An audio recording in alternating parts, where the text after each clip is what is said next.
São 7h29. Continua falando sobre o assunto do dia, assunto da última semana também, enquanto a Polícia Federal abriu inquérito, o Ministério Público Federal, por meio da Procuradora-Geral da República, Raquel Dodge, se pronunciou. Continuam as investigações, quem colocou fogo, quem desmatou parte da floresta amazônica, né? Algumas revelações são feitas em apurações da imprensa. Quem mais avançou nessa apuração, saber quem são ali os responsáveis, se tem um grupo responsável, né?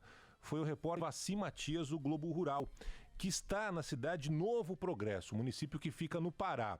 Numa reportagem, ele trouxe detalhes de como foi organizado o tal Dia do Fogo.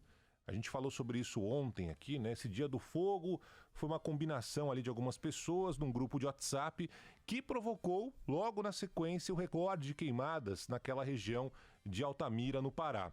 Esse grupo WhatsApp tem cerca de 240 participantes, entre produtores rurais, grileiros, sindicalistas, comerciantes de Novo Progresso. Desses 240 participantes desse grupo do WhatsApp, chamado Jornal A Voz da Verdade, 70 aprovaram os planos do tal Dia do Fogo e aí criaram um outro grupo no WhatsApp, só os 70, batizado de Sertão, que é o nome de uma da cidade. A reportagem continua informando que esse grupo, que tinha ali 70, recebeu mais 10 membros e fechou ali um grupo de 80. Segundo a reportagem, o principal objetivo desse grupo do WhatsApp, o tal do Sertão, era mesmo incendiar, no último dia 10 de agosto, áreas de mata na Floresta Nacional do Jamanchim, que é uma reserva de mais de 1 milhão de hectares.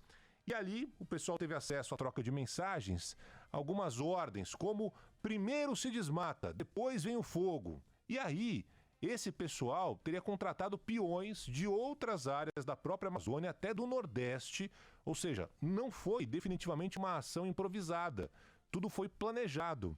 A revista Globo Rural diz, inclusive, nesse grupo, pelo menos 4 grileiros já foram presos, adivinha por quê? Crimes ambientais. E alguns estariam ainda usando aquela tornozeleira eletrônica. Imagina só, discutindo ali, tal, vamos fazer, botar fogo, tal, de tornozeleira eletrônica justamente por crimes ambientais.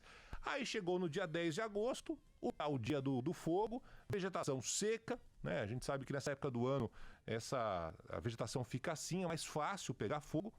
Segundo a reportagem, os motoqueiros foram contratados e começaram a atear fogo no capim seco, nas margens ali da BR-163.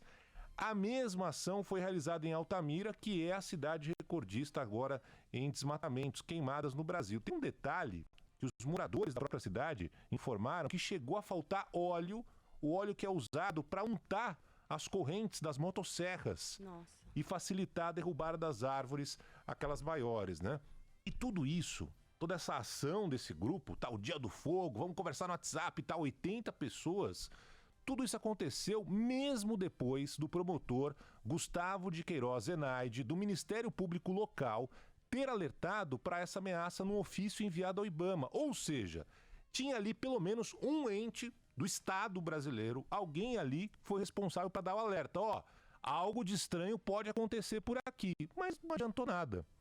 Especificamente nesse caso, todos os indícios deixam claro que houve um crime deliberado e não parece ser tão difícil assim o Ministério Público, a Polícia Federal encontrar provas suficientes para prender todo mundo.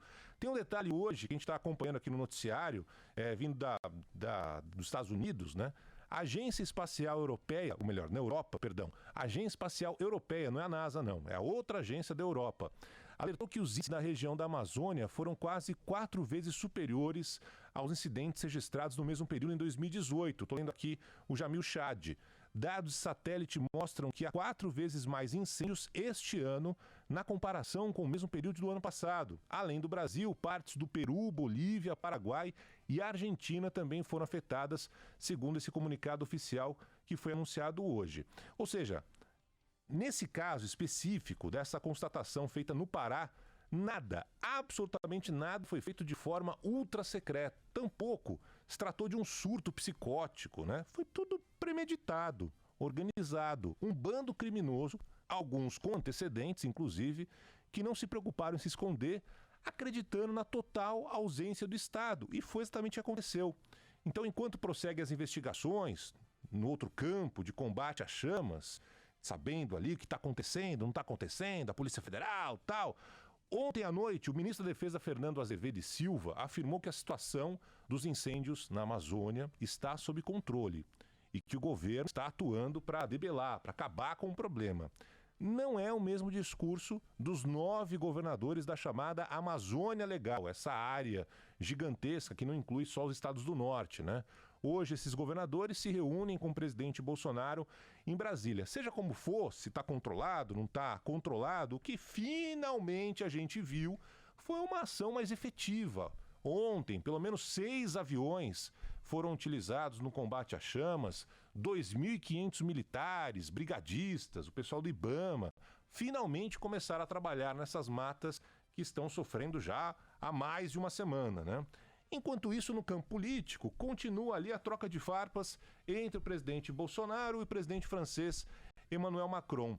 Na semana passada, a gente até falou sobre isso, né? A tentativa do presidente francês de tirar uma casquinha, misturou ali a questão do grave incêndio na Amazônia, quis melar o acordo de livre comércio entre Mercosul, União Europeia, essa ideia que não prosperou dentro da própria reunião do G7 que foi realizada durante a semana. Só que ontem, após a reunião do grupo, Macron veio mais uma vez anunciar essa ajuda emergencial de 20 milhões de euros, equivalente a 83 milhões de reais. E aí? E aí que o presidente Bolsonaro questionou o interesse por trás desse dinheiro que estava sendo enviado. Quem é que está de olho na Amazônia? O que eles querem por lá? Aí no final do dia o Planalto anunciou que não vai aceitar essa grana. Sem dialogar, sem ponderar.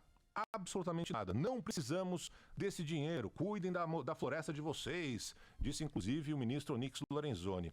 Bolsonaro, desde quando era deputado, lá atrás, né, defendia a soberania da Amazônia. Tinha ali um discurso do interesse brasileiro em tornar o território, os estrangeiros vão querer dominar a Amazônia, né?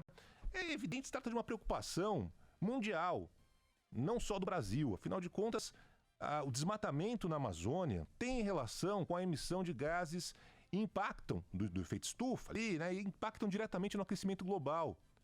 E é global, não é só do Brasil, né?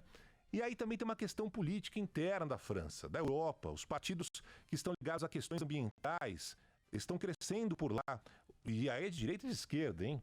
Ou seja, há um conjunto de interesses reais que vão além de uma ideia napoleônica, francesa, de invadir e tomar a Amazônia do Brasil.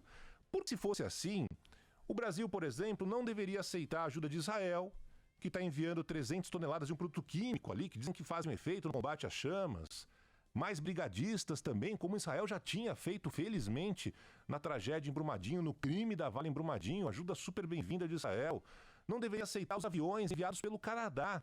São aviões preparados para combater os incêndios florestais, fazem isso com frequência no país. Se tivesse apenas interesses por trás, o Brasil não deveria aceitar os aviões que o Chile está enviando para cá. E tem brigadista do Equador, está vindo para cá também. Então, essa ajuda é bem-vinda. É sempre bem-vinda. Seja do Equador, do Chile, do Canadá, seja de quem seja. Para se ter uma ideia, o governo federal acabou de desembolsar 38 milhões e 500 mil reais, desbloquear essa grana que estava ali parada no contingenciamento do governo federal das Forças Armadas. Esse dinheiro para as Forças Armadas irem no combate aos incêndios. O valor oferecido pelo G7, e não é só francês, é do G7, essa ajuda emergencial é de 83 milhões de reais. Ou seja, o governo federal desbloqueou 38 milhões. A ajuda, que todo mundo está falando que é dinheiro de pinga, não precisamos, a gente é pobre, mas é limpinho, 83 milhões de reais.